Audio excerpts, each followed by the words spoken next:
kind of had a bit of a breakdown. It was like, because I'd done Thai boxing so long, I kind of had a bit of a burnout period, and I'm not going to lie, I went through a period where I just didn't want to do it anymore.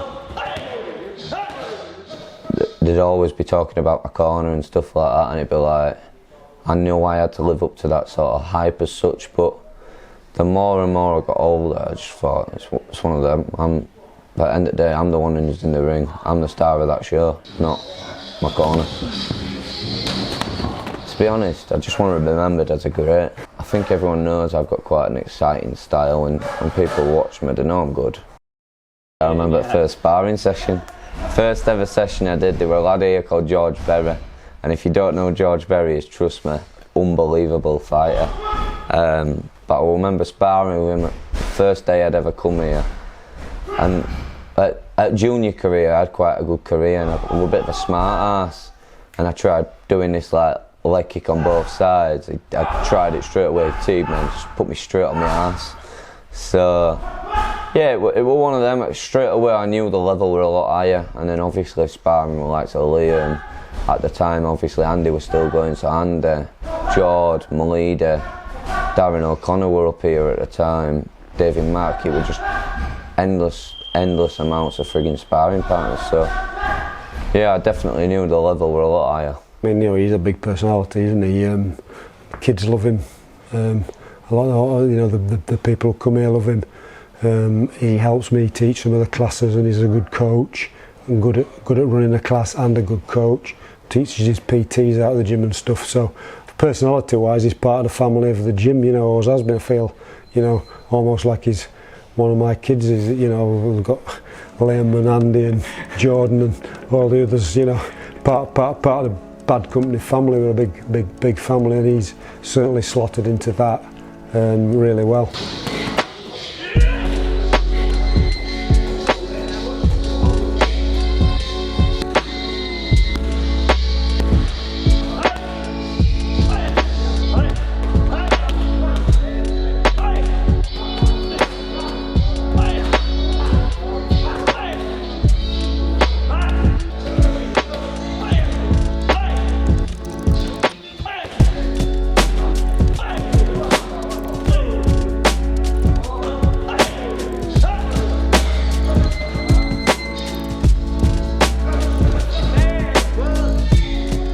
Fortunately or unfortunately, you're always going to be compared to them because they came before you at the same gym. How have you managed that pressure throughout your career so far? Not really thought too much about it. Don't get me wrong, I felt the pressure a bit. I felt more pressure when I actually become UK #1, because I feel like more eyes were on me, because I got it so quick. Obviously I was only 18 when I become UK #1, so a lot of eyes hit me so quick, and that's before fights I started feeling a lot more pressure. But I don't know, I think you just learn to cope with it. Obviously when I'm around these sort of boys anyway, they're used to coping with pressure anyway, so you kind of learn tricks that trade off them. So yeah, I definitely think I just picked stuff up off them. Have you ever been overwhelmed? You see, you've got all these people in your corner. There's a lot of people thinking UK #1 at such a young age. Have you ever felt overwhelmed by that? More in early days I did, yeah, as I was coming up.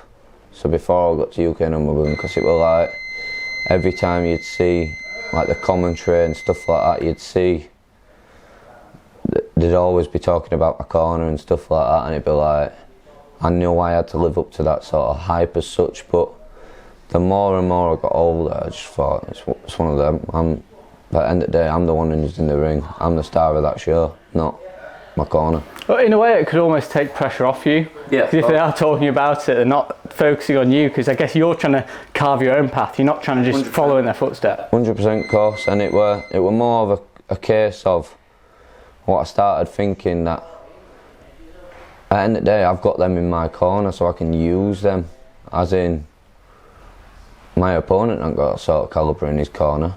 He ain't got them sort of training partners and sparring partners. So to be fair, I use it more as a reminder of who I've actually got in my camp.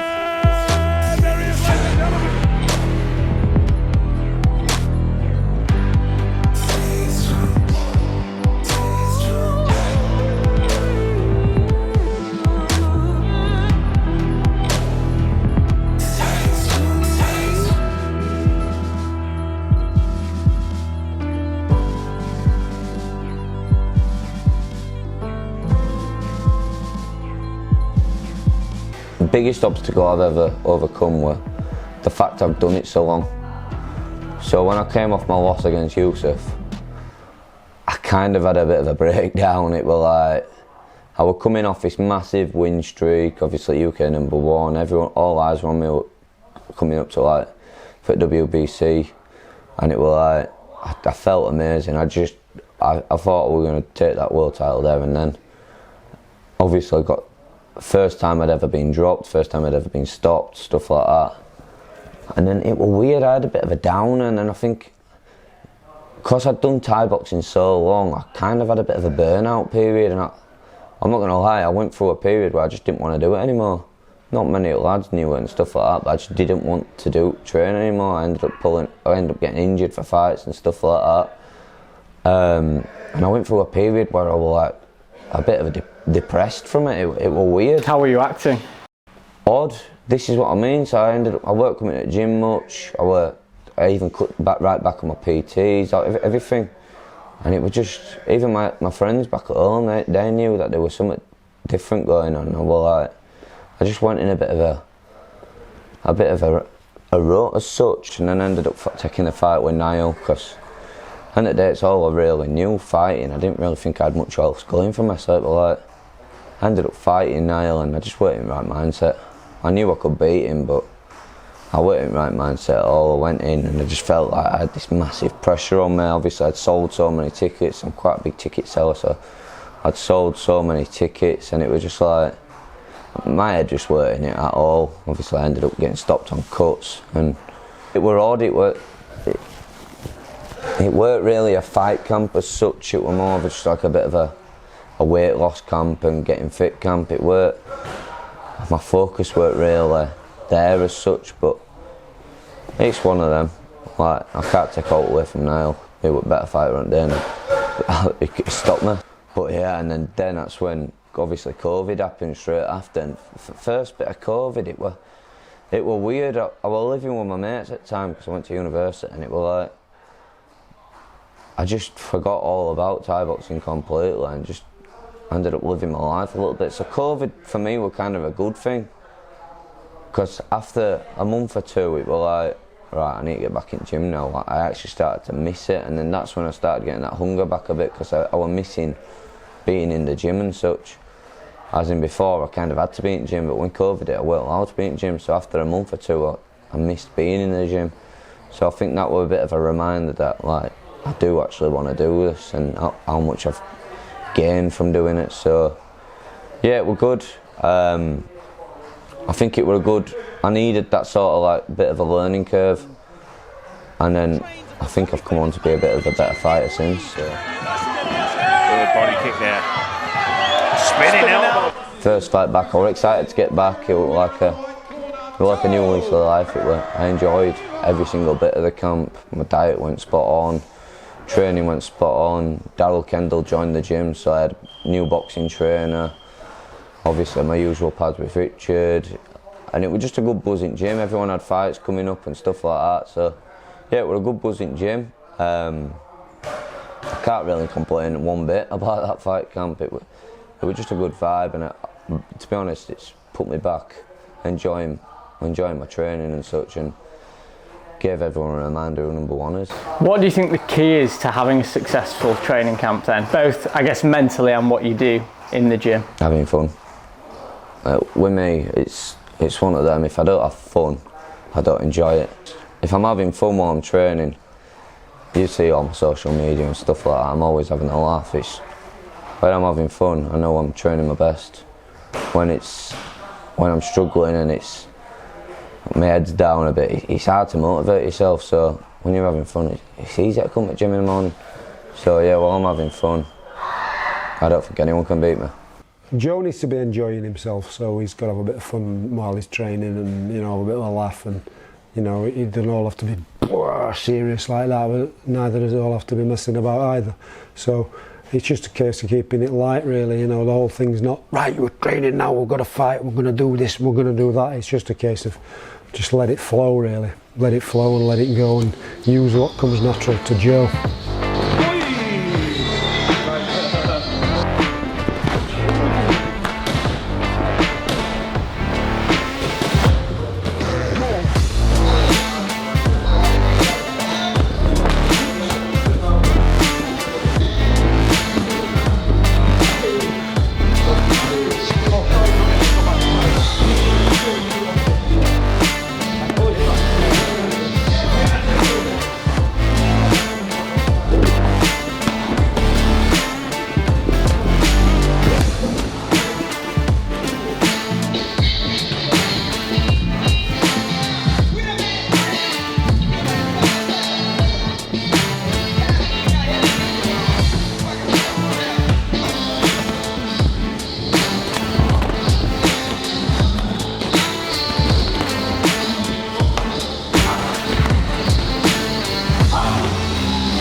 What has Richard Smith done for your life?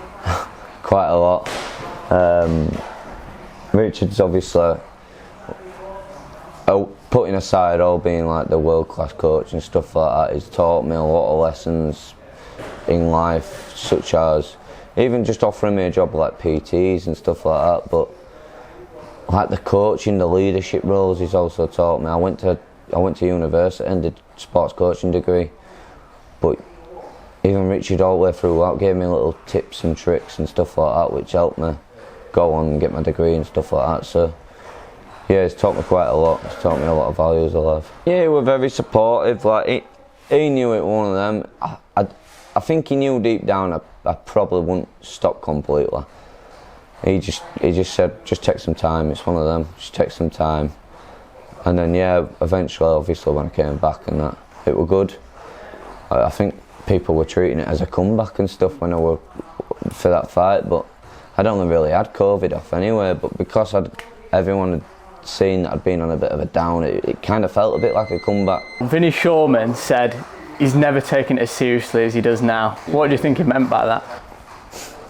When I was younger, I used to, mainly with my diet and stuff as such, like I used to piss around with my diet. Like I think because I was young and stuff like that, I knew I could get away with it. But like for example, when I fought Jake Purdy, UK #1 versus UK #2, I went to Thailand. I was just on piss all the time, and like I just weren't taking training serious. I was going over, I was still training hard, but like I was getting pissed and stuff before training. It was like, Joe, you can't be doing this, man. I came back, I had like 12 kilos to lose in space of 2 weeks. I ended up losing it.